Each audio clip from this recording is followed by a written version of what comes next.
Hi, I'm Jude from HeadFi.org, and today on HeadFi TV we have another new product news flash. Although today, I don't think the news flash we're doing is going to be as much a surprise to the HeadFi community as a couple of the others we've recently done, because this is a product that the HeadFi community helped to design. Today on HeadFi TV, we're going to talk about the new CEntrance HiFi-M8.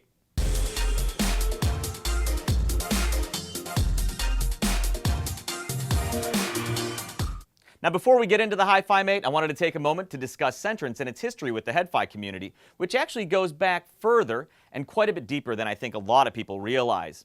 So even before CEntrance was making their own audio products, they were already doing development work, hardware and software development work for digital audio components for other companies. Companies like PS Audio, Belcanto, Benchmark, Lavry Engineering, Macintosh Labs, and others. And they still do that kind of work, by the way. Now, many years ago, another manufacturer, an overseas manufacturer, contacted me to discuss a digital audio component they were manufacturing. They wanted my feedback on some of the features. Anyways, at one point they said they were thinking of licensing CEntrance technology, and they wanted me to contact CEntrance to sort of help bridge the language gap, because again, it was an overseas manufacturer and CEntrance is here in the US.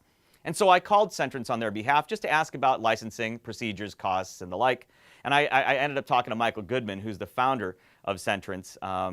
And he answered my questions about the licensing and immediately wanted to change the subject to talk about HeadFi.org, the community, and the kind of products we like. And then he asked me if I'd try a product that they made called the Mic Port Pro, because he thought this would be of interest to the HeadFi community. It's called the Mic Port Pro. I'm holding one right here. He sent it to me. We still use it. It's actually a digital mic preamp, USB mic preamp. If you're looking for a mic preamp, it's a really cool product. We still use it as a mic preamp. And it does 2496 both ways. So it does 24-bit 96 kilohertz ADC, analog to digital conversion, and then DAC, of course, digital to analog conversion 2496 via USB. And then it has a built-in headphone monitoring circuit. So what he wanted me to do was to listen to it as a USB DAC amp and tell him what I thought. So I did, and I thought it was good, but I thought it needed work before it was something the headfires would be really excited about. More versatility, more power, just better performance overall. And we discussed this back and forth in a lot of messages, calls, and the resulting product was a product that CEntrance calls the Dac Port. And I think a lot of you are familiar with the Dac Port. It looks a lot like the mic port. I actually don't have one within reach here, but it looks a lot like mic port. And it is an audiophile grade USB DAC amp combo. Very portable, very lightweight, very cool product, and still popular today. Now, one cool thing about the Dac Port, it was reviewed in Stereophile magazine. I'm a big Stereophile magazine reader, been reading it for many, many years. And they reviewed the Dac Port. And when they do digital audio component reviews, they'll usually measure the jitter levels of the product. And the Dac Port, despite being powered from USB, which I think a lot of audio engineers will tell you isn't necessarily ideal power for an audio component, and the fact that it used adaptive USB, not async, and despite all that, still had one of the lowest jitter measurements I've ever seen in Stereophile. Got a good review too. And I thought that was fantastic. I was so excited about it that I posted about it on HeadFi in a really wordy post. But that's how excited I was. They've since developed other versions of the Dac Port and then other products like the Dac Mini and again, other products still that are of interest to the HeadFi community. So their history goes back quite a way. So let's get back to the CEntrance HiFi-M8, which, though brand new, again, a lot of you already know about because, again, the HeadFi community helped to design it, very literally. Michael Goodman came to the HeadFi community and said, I'm designing a new portable digital audio component. Now tell me everything you want. Tell me what you want it to be, and we'll go from there. And there was at least one huge discussion thread about it. There was a spreadsheet created by the community to track the feature requests. And I think more of the feature requests probably made it into the final products than those that didn't, because CEntrance was dead serious about trying to satisfy what everybody wanted in a portable digital audio component, and they did so by offering two different models, the HiFi-M8 and the HiFi-M8 LX, and for each of those, there are 4 different configurations for essentially 8 separate HiFi-M8 models. Now, I know that might sound like a lot to choose from, but it's actually a very simple decision-making process. It's really easy to figure out which of the HiFi-M8s you need, and we're going to go over that right now. So let's start by looking at the HiFi-M8 and the HiFi-M8 LX and what differentiates the two. And actually, the best way to start with that is to first talk about what they have in common. So both the HiFi-M8 and the HiFi-M8 LX are 24-bit 192 kilohertz capable USB DACs with Android compatibility, and both have built-in balanced headphone amplifier sections. So again, the HiFi-M8 and the HiFi-M8 LX are 24-192 USB/Android DAC amp combos. with a fully balanced headphone output. Now, what differentiates the HiFi-M8 and the HiFi-M8 LX is actually very straightforward. The HiFi-M8 is a made-for-Apple certified device with iOS DAC functionality added to the functionality we just talked about that they had in common. So again, the HiFi-M8 has iOS DAC functionality. So if you use an iPod, iPhone, iPad, and that's how you like to carry your music, and you want to extract digital from that and run that through an improved DAC, the DAC within the HiFi-M8, which is actually a very good DAC, then you'd choose the standard HiFi-M8. But if you don't have an iOS device, and especially if you don't have one and you never intend to use one, there's no need for you to have the iOS DAC, and that's when you'd choose the HiFi-M8 LX instead. Because instead of the iOS DAC functionality, you'll get optical input. So Toslink optical input instead of the iOS DAC functionality. And so if you don't intend to use an iOS device, why not take the optical input in addition to the USB input? So that, to me, is the differentiator. You use an iOS device, buy the HiFi-M8. If you don't use an iOS device and no plans to use one, or if you absolutely need optical, choose the HiFi-M8 LX. For the HiFi-M8 and the LX version, as I mentioned earlier, there are 4 configuration options for each, and those 4 options are the same for both the HiFi-M8 and the LX. So let's start with one of them, called Pro. And I want to start with Pro because I want to eliminate it from the choices for 9 out of 10 of you. I think 9 out of 10 of you aren't going to want the Pro model. It's exactly what its name suggests. It's for pro audio use. It has on the front panel, for its outputs, dual male XLR. And that's essentially for plugging directly into mixing boards. It even has a slightly hotter output than the other models. And that's for plugging directly into mixing boards or into an active studio monitor. So unless that's your intended purpose, you can pretty much assume that the Pro model won't be what you're wanting. So if you're not a pro audio person, and I think that's probably true of most of you watching this video, then that leaves us with 3 options. Again, you've chosen either the HiFi-M8 or the LX version. Again, a very straightforward decision. And now we're down to the 3 options that most likely apply to you. So the first of those is 4XL. That's what it's called, the 4XL option. And the 4XL option has on the front panel a single 4-pin XLR output for balanced output. Again, it's a balanced headphone amp in the HiFi-M8, which I think is very cool. And then the 4XL version also has on the front panel a 1/4-inch stereo single-ended headphone jack and a mini combo jack. That means you can plug your mini plug into it or use it as a Toslink output. It's a really cool combo jack. And that's the 4XL version. So if you're using a lot of headphones terminated or your main headphones terminated in a full-size 4-pin XLR, then the 4XL version is probably going to be the one you want to choose. The next of the configuration options for both the HiFi-M8 and the LX is called CMB. On the CMB front panel, you get full-size 3-pin XLR combo jacks. Each of those combo jacks accommodates a 3-pin full-size XLR plug or a 1/4-inch single-ended stereo plug. So I would recommend the CMB option if you have balanced headphones terminated in dual 3-pin XLR. So if most of your balanced headphones or your primary balanced headphone is terminated in dual 3-pin XLR, choose the CMB option. But keep something in mind. When you choose the CMB option, you give up the mini combo jack. So the mini combo jack, again, accommodated a mini stereo plug, but also had Toslink out functionality. So with the CMB option, you're giving up Toslink out functionality. If you don't need it and you use dual 3-pin XLRs, then the CMB is probably your best option. The last of the configuration options is called RSA. And the RSA option is essentially identical to the 4XL option we mentioned earlier, in that it includes the combo mini jack, which accepts the stereo mini plug and also serves as the Toslink optical output. It has the 1/4-inch jack, but it trades, instead of the 4XL's full-size 4-pin XLR for the balanced connection, it trades that for an RSA connector, a balanced RSA connector. It's also called the Kobicon jack. And the reason we call it RSA is that stands for Ray Samuels Audio. Ray Samuels Audio popularized the use of the Kobicon connector as sort of a new standard in balanced connections for portable devices. So the RSA option is what I would recommend if you already have headphones terminated with the Kobicon or the RSA balanced connector. Now I want to take a quick moment to show you the features that all versions of the HiFi-M8 have in common. Starting at the left on the bottom of the rear panel, you'll see this switch here. That's the output impedance switch. The CEntrance HiFi-M8 offers 3 output impedance settings for the headphone output: 1 ohm to the left, 2 ohms in the middle, and 11 ohms to the right.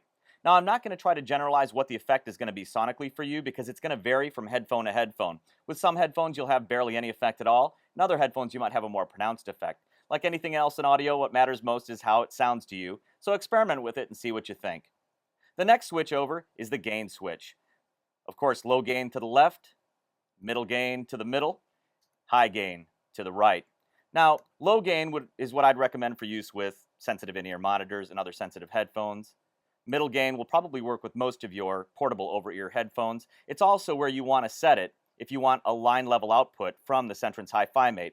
And to do that, just set it in the middle and then turn the volume knob all the way to the right. And that'll give you a line level setting. If for any reason it's too hot for the input you're plugging it into, just back it off a little bit on the volume knob. And then the right setting, of course, is a high gain mode. Use that for your harder to drive headphones. The next switch over is the bass boost. In the leftmost position, there's no boost. Boost is turned off or neutral. And then the second position is plus. And the third position is plus plus for even more bass boost. The next switch is the treble boost. Again, leftmost position is off, no boost.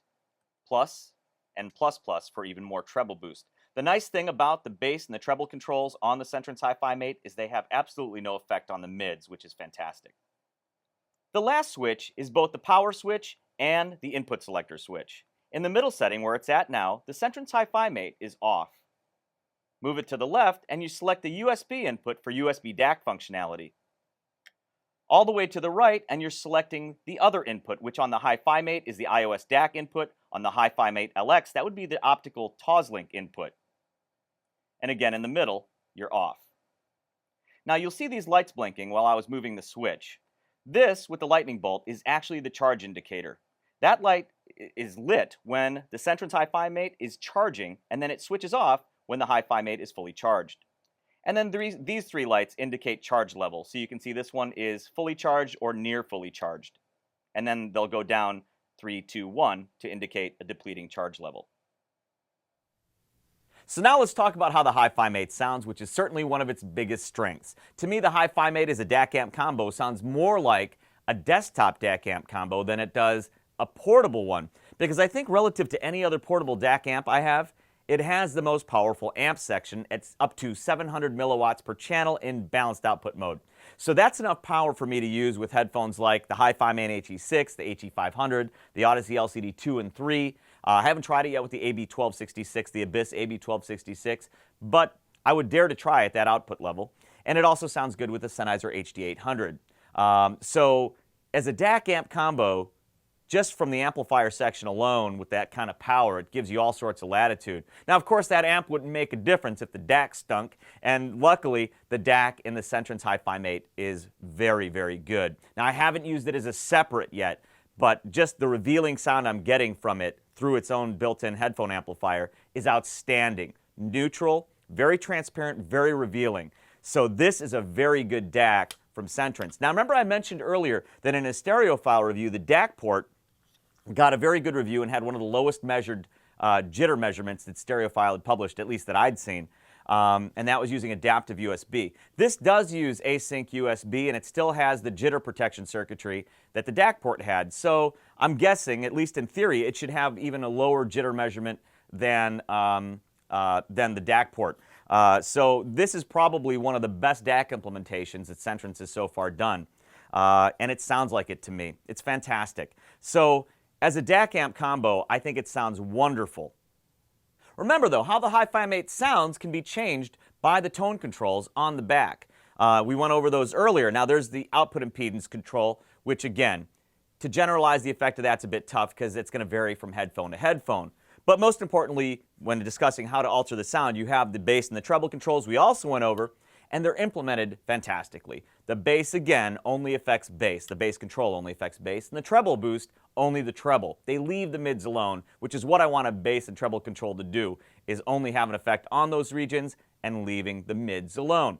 So I love having that option. So whether I'm trying to compensate for maybe something in a recording I don't like the sound of, or maybe even just in a specific headphone, or maybe it's just a mood thing, I love having well-implemented tone controls to mess with as long as they're well implemented, and it is in the HiFi-M8. So as far as how it sounds as a portable DAC amp combo, I have absolutely no complaints with the HiFi-M8. So at the moment, I happen to have both the HiFi-M8 and the HiFi-M8 LX here, and I just wanted to show you a couple rigs I built with them. So starting with the HiFi-M8, which is, again, an iOS DAC, I went with the iPod Classic. It holds 160 gigs of music, which is a lot, and it's a nice way to carry around a ton of music. The HiFi-M8 comes with the 30-pin to USB connector that I'm showing you here with the CEntrance logo on it. So it's a real nice compact setup. Now, something to keep in mind if you're going to use an iPhone with any portable rig, you may occasionally get RF noise, and the CEntrance HiFi-M8 is no exception to that. So while it's doing its handshake with the network every once in a while, RF noise comes up with an iPhone. Again, that happens to me with most of my portable rigs, but I thought I'd mention it. But that's one of the reasons I like going with an iPod Classic. So I just wanted to show you real quick what the HiFi-M8 looks like with an iPod Classic hooked up to it.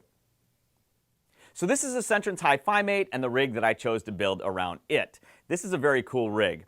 That's the Astel & Kern AK120. A lot of headfires are already familiar with the Astel & Kern AK120, but in case you're not, the Astel & Kern AK120 is an ultra-portable media player that plays up to 24-bit 192 kilohertz files, and it will also play back DSD files, direct stream digital files. So it can play back pretty much any digital file that I've got. So having the ability to pass 24-192 to the CEntrance's optical input that also accepts 24-192 is fantastic. Now here's something very cool about this rig. You may have noticed this cable. It almost looks like a jumper cable. That's actually a custom-made optical cable by sysconcept.ca. And to me, it's a very, very important part of this system. It's what makes it work, or one of the things that makes it work anyway. So if you're ordering an optical cable from Amazon or other stores, you typically can't get one, at least that I've found, any shorter than this. That's 1.5 feet long. I think you might be able to find them 1 foot long, but even then, you're looking at, if you use this optical cable, look at it with this system. Very inelegant. And that's, again, about as short as I've been able to find online, except for at sysconcept.ca. So at sysconcept.ca, they custom cut an optical cable for you, and the procedure is actually very simple. You measure the distance from center to center on the two optical jacks that you're going to be bridging, and you send them that measurement. In the case of this rig, I believe it was like 34 millimeters. And then you take a picture of the devices together so they can determine the angle to cut the cable at and to shape it at. And here's an example of a sysconcept cable that they made. This is another one for that rig. It's a prototype optical cable they wanted me to try, but it is cut to fit this very same rig. And I wanted to show you next to that cable again. So this is the one that you're typically going to find about as short as you'll find online. And this is the sysconcept.ca custom cut version. Now these aren't inexpensive. I believe for the one that I have on this rig now, it was about $65. But to me, it's well worth it because look what it allows my system to look like. How fantastic is that? So with the HiFi-M8 LX and the Astel & Kern AK120, I have a rig that I can take with me anywhere that can drive just about any headphone, including my planar magnetic headphones, and that can play all of my files up to 24-192 and DSD. And as far as DSD goes, it must be doing some sort of PCM conversion, I'm guessing, in the AK120 because I'm able to pass the DSD file via optical to the HiFi-M8 LX. So I'm guessing, again, there must be some PCM conversion going on somewhere in the AK120. But it works, so I can play all of my files from 24 all the way up to 24-192, including DSD, drive my planar magnetic headphones without a computer in sight. And that is an awesome rig. So that's my HiFi-M8 LX rig, and I dig it. So you may be wondering, is there anything about the HiFi-M8 and the HiFi-M8 LX I don't like? To be honest with you, to come up with anything, I'm digging. But I'm going to try to come up with some things that might be criticisms for some people. Number one, it's not really ultra compact. So you can see relative to the Astel & Kern AK120, or in this case, the iPod Classic, it's quite a bit bigger than those devices. But to me, this is still pretty compact given what I'm also used to carrying, which I occasionally carry stacks of portable gear. So to me, this is a relatively compact rig, but to some of you, you might find the HiFi-M8 a bit large. And the only other criticism that I can think of is the battery life at about 6.5 hours will get me from New York to LA, but it won't get me from here, say, to Tokyo. So, to be honest with you, 6.5 hours is enough to get me through just about any normal day. But if I'm going to Tokyo, it's not going to get me there. Again, not really a big complaint or anything like that, but it's something you should know. The price for both the HiFi-M8 and the HiFi-M8 LX is $699.99, which I think is a very, very reasonable price for all that it offers. A fully balanced headphone amplifier that drives just about any headphone I've got, from my sensitive in-ears to my harder to drive full-size over ears, for the fantastic DAC that's within it, and for its portability. So I think $699.99 is very reasonable for the HiFi-M8 and the HiFi-M8 LX. So that's the HiFi-M8 and the HiFi-M8 LX, two eagerly anticipated products in the HeadFi community, and easily two of my favorite products of the year so far. Thanks for watching, and we'll see you next time.